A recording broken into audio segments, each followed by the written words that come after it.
हमारे चैनल में आप सभी का बहुत बहुत वेलकम है। हम लोग आज केंद्र सरकार की ऐसी योजनाओं का अध्ययन करेंगे जो कि कला और संस्कृति से जुड़े हुए होंगे। तो उसमें हम लोग जो पढ़ने वाले हैं कुल रूप से कला और संस्कृति से संबंधित कौन कौन सी योजनाएं हैं। उड़ान योजना का 5वां दौर एक ये हो गया।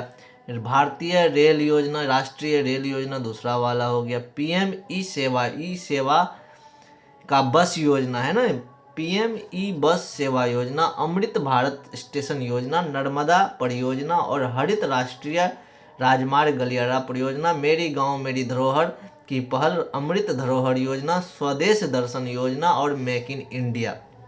इन सब तथ्यों को हम लोग कला एवं संस्कृति के अंतर्गत देखेंगे। इस योजनाओं का लाभ केंद्र सरकार के द्वारा लोगों तक पहुंचाया जाएगा।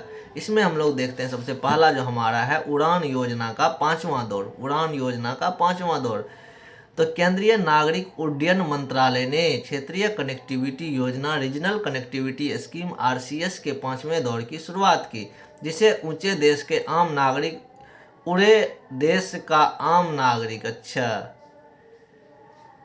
के नाम से जाना जाता है। उड़ान योजना का 5वां दौर इसको जो है किसके नाम से जाना जाता है, तो उड़ान के नाम से। उड़ान का पूरा नाम क्या लिखा गया है, उड़े देश का आम नागरिक। इससे पूरे भारत में दूरस्थ और क्षेत्रीय क्षेत्रों में कनेक्टिविटी की ओर बढ़ावा मिलने की उम्मीद है। उड़ान 5.0 चूंकि ये 5वां दौर है, इससे पहले 4 हो चुके हैं। तो उड़ान 5.0 की जो प्रमुख विशेषताएं हैं, उड़ान 5.0 श्रेणी 2 20 से 80 सीट वाले होंगे, श्रेणी 3 में 80 से 80 सीट वाले की उड़ानें केंद्रित हैं। इसमें मूल स्थान और गंतव्य स्थान के बीच की दूरी कोई प्रतिबंधित नहीं है। प्राथमिक और गैर प्राथमिकता दोनों क्षेत्रों के लिए वायबिलिटी गैप फंडिंग बीजीपी को बढ़ाकर 600 किलोमीटर कर दिया गया है। यदि औसत त्रैमासिक पीएलएफ द्वारा लगातार 4 तिमाहियों के लिए 75% से अधिक हो जाता है तो इसकी विशिष्टता को वापस ले लिया जाएगा। एयरलाइंस को रूट दिए जाने के 4 महीने के भीतर परिचालन शुरू करना होगा। इस योजना के तहत हवाई अड्डों की एक सूची शामिल है जो तैयार है और जल्द ही संचालन के लिए तैयार हो जाएंगे, जिससे योजना के तहत मार्गों का संचालन करना आसान हो जाएगा। एक ऑपरेटर को दूसरे ऑपरेटर को रूट ट्रांसफर करने की प्रक्रिया को सरल रूप से प्रोत्साहित किया जाएगा। तो जैसा कि हमको इसको पढ़ने से यह लगा कि उड़ान योजना का जो 5वां दौर है 5.0 उड़ान योजना का, इसका मुख्य उद्देश्य यही है कि आम नागरिकों को कैसे हवाई मार्ग का सुविधा उपलब्ध करवाया जाए। इसमें 2 श्रेणी के सीटें होंगी, एक श्रेणी 2 एक श्रेणी 3। श्रेणी 2 में 20 से 80 सीटें होंगे, श्रेणी 3 में 80 सीटें होंगी और इसमें दूरी प्रतिबंधित नहीं होंगे। ठीक है, तो ये सब बातें हैं। एक तरह से उड़ान 5 की मुख्य बातें समझ में आ गई। इसमें हवाई यात्रा से संबंधित बातें हैं। राष्ट्रीय रेल परियोजना की बात करें तो भारतीय रेल ने भारत के लिए एक राष्ट्रीय रेल परियोजना एनआरपी लाया। ठीक है, भारतीय रेल ने भारत के लिए क्या लाया, एक राष्ट्रीय रेल प्रणाली 2030 तैयार की। यह योजना 2030 तक भविष्य के लिए तैयार रेलवे प्रणाली बनाने की है। इसका मुख्य बिंदु क्या है, क्या होगा फायदा इससे, राष्ट्रीय रेल योजना से। एनआरपी का मुख्य उद्देश्य परिचालन क्षमताओं और वाणिज्यिक नीति पहल के आधार पर रणनीति तैयार करना है। कैसे, ट्रेनों के परिचालन की कैपेसिटी को बढ़ाया जाएगा और उसके बाद इसमें व्यापार का जो काम होगा उसमें भी बढ़ोतरी होगी। विदित हो कि माल ढुलाई में रेलवे का मॉडल का हिस्सेदारी 45% हुई। इस योजना का उद्देश्य का मांग क्षमता तैयार करना ताकि 2050 तक मांग में आगामी वृद्धि को भी पूरा करेगा। माल ढुलाई में रेलवे का मॉडल हिस्सेदारी 45% तक बढ़ाएगा, इसे बनाए रखना जारी रखेगा। क्योंकि अभी माल ढुलाई में 45% योगदान ट्रेनों का है। ठीक है, और इसको कंटिन्यू बनाए रखने के लिए रेलवे इस पर काम करेगी। विजन क्या है, क्षमता बुनियादी ढांचों का विकास करना, मांग के अनुसार रेलवे की माल ढुलाई का हिस्सेदारी बढ़ाना, 2030 तक विकसित करना, 2050 तक बढ़ती मांगों को पूरा करेगी। माल ढुलाई में रेलवे की हिस्सेदारी को 45% तक बढ़ाने के लिए परिचालन क्षमताओं वाणिज्यिक नीति के दोनों पहल के आधार पर रणनीति तैयार करना राष्ट्रीय रेल योजना का मुख्य उद्देश्य। मालगाड़ी की औसत गति को 50 किलोमीटर प्रति घंटे तक बढ़ाकर माल ढुलाई के समय को काफ़ी हद तक कम करना, यानी कि अभी भी जो है मालगाड़ी से जो है उसका स्पीड जो है मात्र 50 किलोमीटर से कम है। राष्ट्रीय रेल योजना के हिस्से के रूप में 2024 तक 100% विद्युतीकरण करना।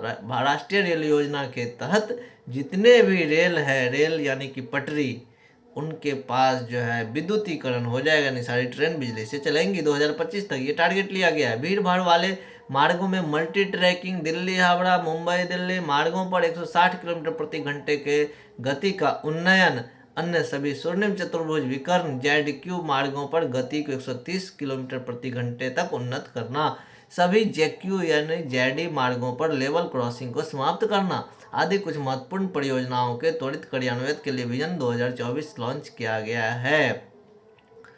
नए समर्पित माल ढुलाई गलियारों की पहचान करना, नए हाई स्पीड ट्रेन कॉरिडोर की पहचान करना, 100% विद्युतीकरण और माल ढुलाई मॉडल हिस्सेदारी बढ़ाने के लिए दोहरे उद्देश्यों को पूर्ति करने के लिए लोकोमोटिव आवश्यकताओं का आकलन करना, समय समय पर ब्रेकअप के साथ आवश्यक पूंजी की कुल निवेश का आकलन करना। कुल मिलाकर के राष्ट्रीय रेल परियोजना के तहत यह समझ में आया कि इस योजना को लाने के बाद रेलवे में जो है 100% विद्युतीकरण किया जाएगा। इतना ही नहीं, इसके अलावा जो है ट्रेन के गति को बढ़ाया जाएगा, मालगाड़ियों के स्पीड को बढ़ाया जाएगा ताकि सामान आसानी से एक जगह से दूसरे जगह पहुंचे। जो भी स्वर्णिम चतुर्भुज है, दिल्ली, मुंबई, कोलकाता और चेन्नई, इनको कनेक्ट करने वाली ट्रेनों की स्पीड को 160 किलोमीटर तक किया जाएगा और नॉर्मल ट्रेनों को जो है 130 किलोमीटर तक किया जाएगा। यह विजन है भारतीय रेल का, किसके द्वारा? इस योजना के तहत, जिसका नाम है राष्ट्रीय रेल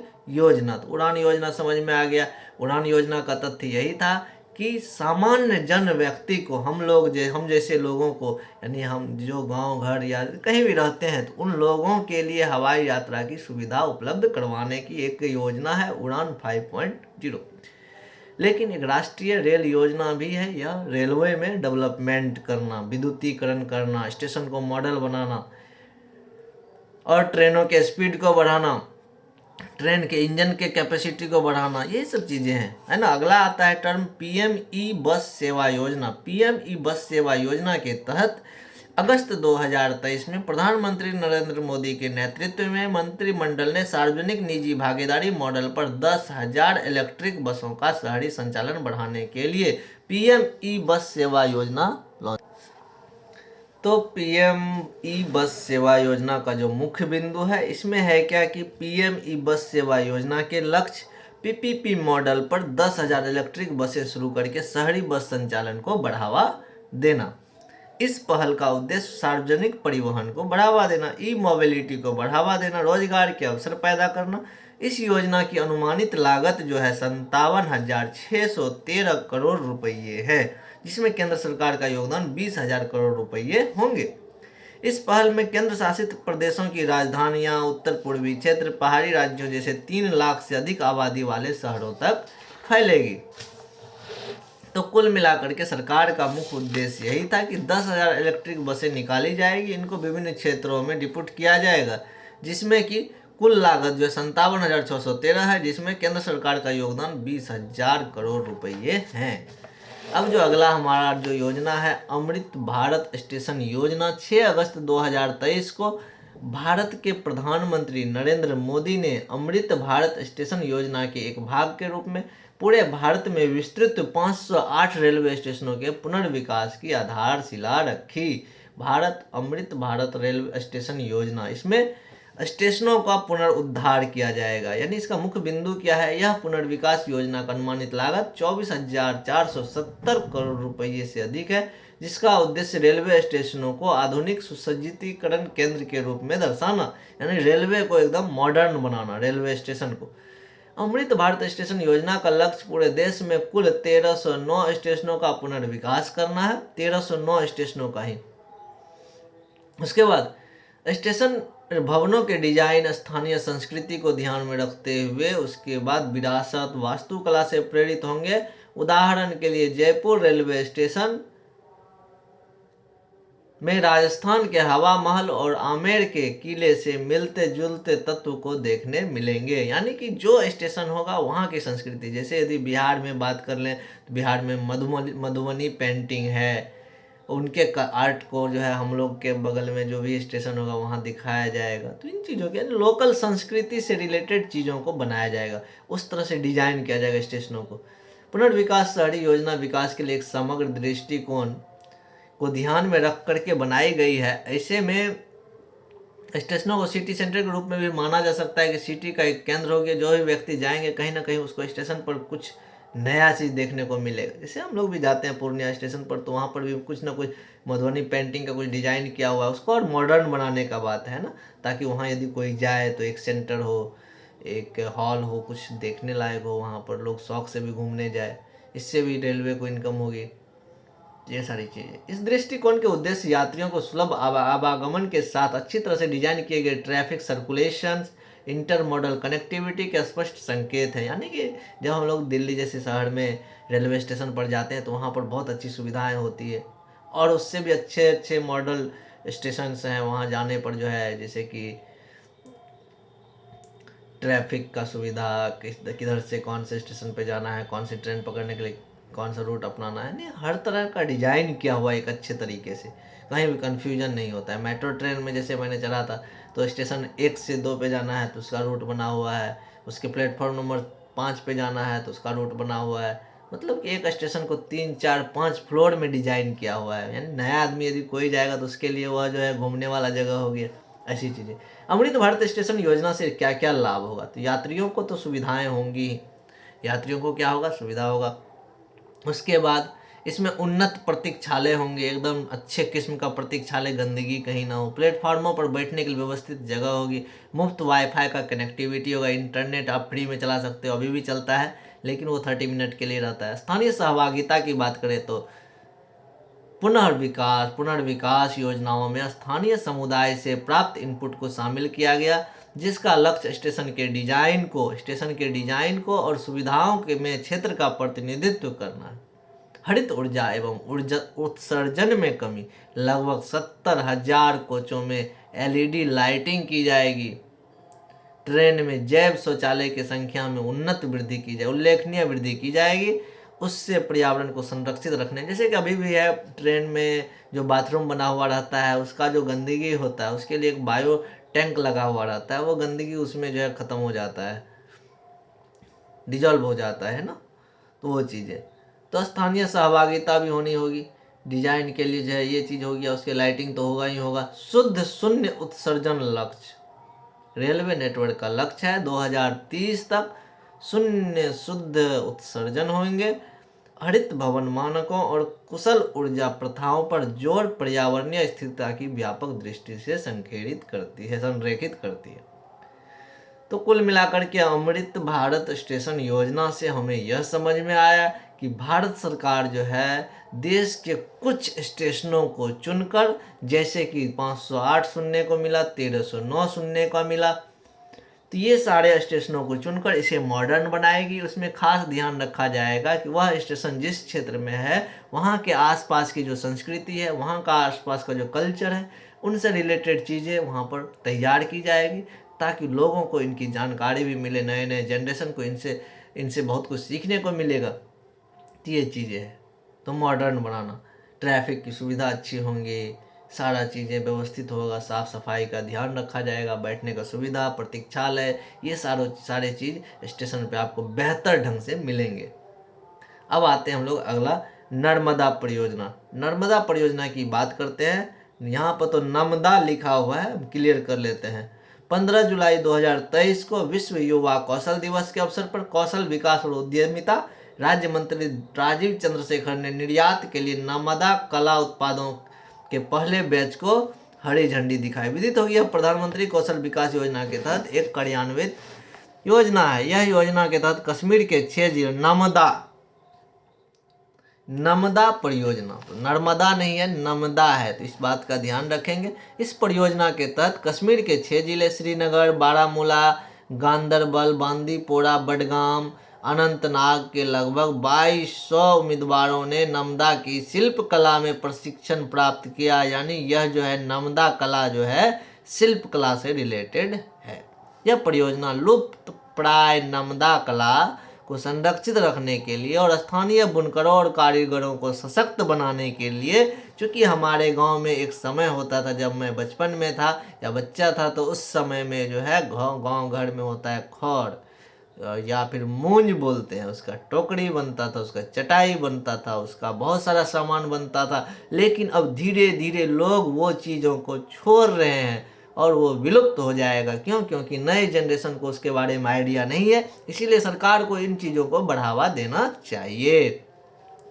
तो उसी तरह से नमदा कला जो है, नमदा शिल्प कला, यह भी जो है धीरे धीरे लुप्त हो रहा था। सरकार इनको बेहतर बनाने के लिए, ताकि यह खत्म ना हो जाए, तो लोगों को इसकी प्रशिक्षण दी जाने लगी और इसको आगे बढ़ाने के लिए लोगों को मदद किया गया। इस परियोजना का प्राथमिक उद्देश्य था कश्मीर में नमदा शिल्प से जुड़ी समृद्ध विरासत को संरक्षित और पुनर्जीवित करना।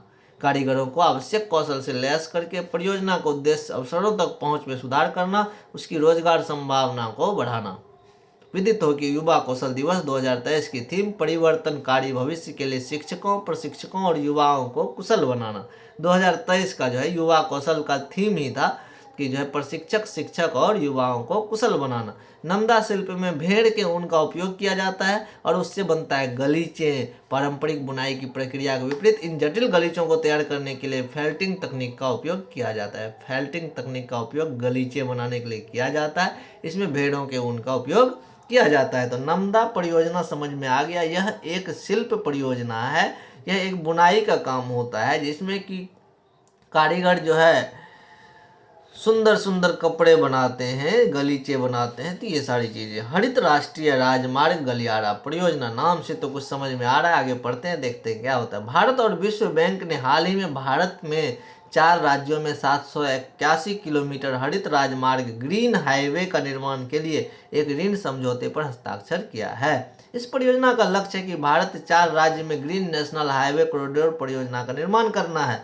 राज्यों के निर्माण के लिए $500 मिलियन ऋण सहायता का उपयोग किया जाएगा।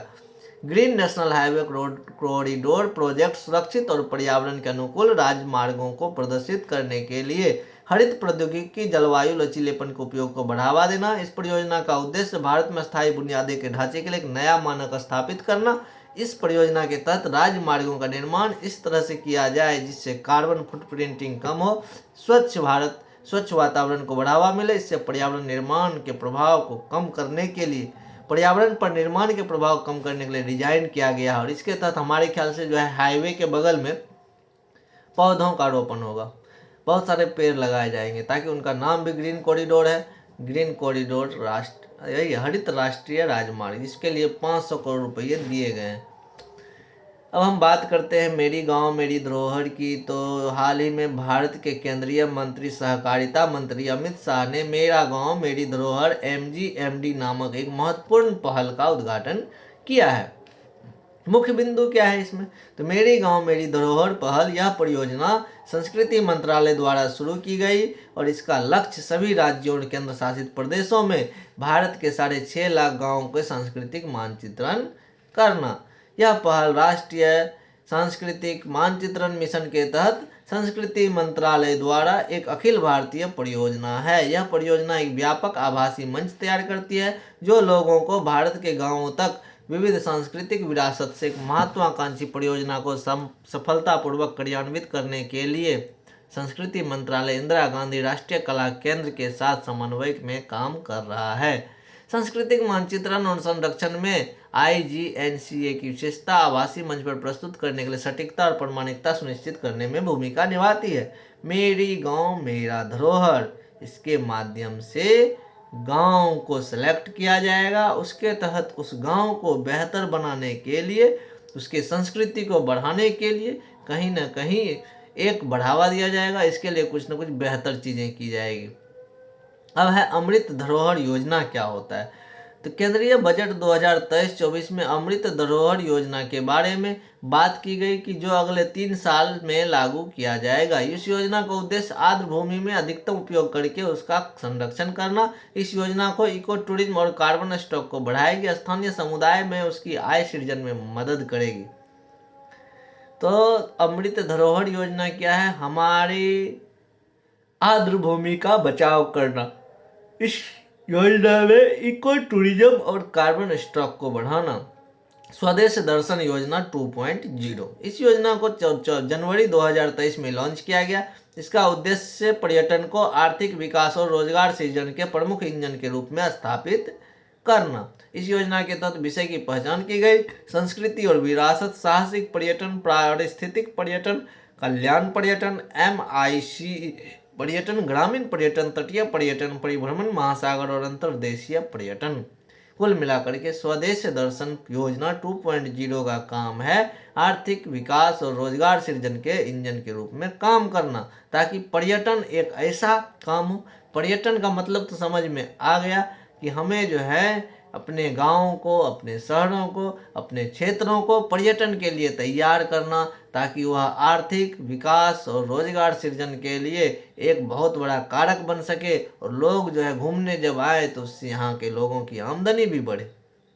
यही चीज़ है। अब परिभ्रमण किसका किसका करेगा? सांस्कृतिक विरासत, कोई पुरानी मंदिर है, बहुत बड़ा बिल्डिंग है जो बहुत पुराना है यानी कि पुरखों का है, तो उन चीज़ों को घूमना। कल्याण पर्यटन, MICT पर्यटन, ग्रामीण पर्यटन, गांव घूमने भी लोग आते हैं। तटीय परिवर्तन, जो समुद्र किनारे घूमते हैं। परिभ्रमण, महासागर घूमने जाना है, नदी में पानी के जहाज के साथ, तो वो भी घूम सकते हैं। अंतर्देशीय पर्यटन, यानी कि पर्यटन को विशेष रूप से बढ़ावा दिया जा रहा है स्वदेश दर्शन योजना के तहत।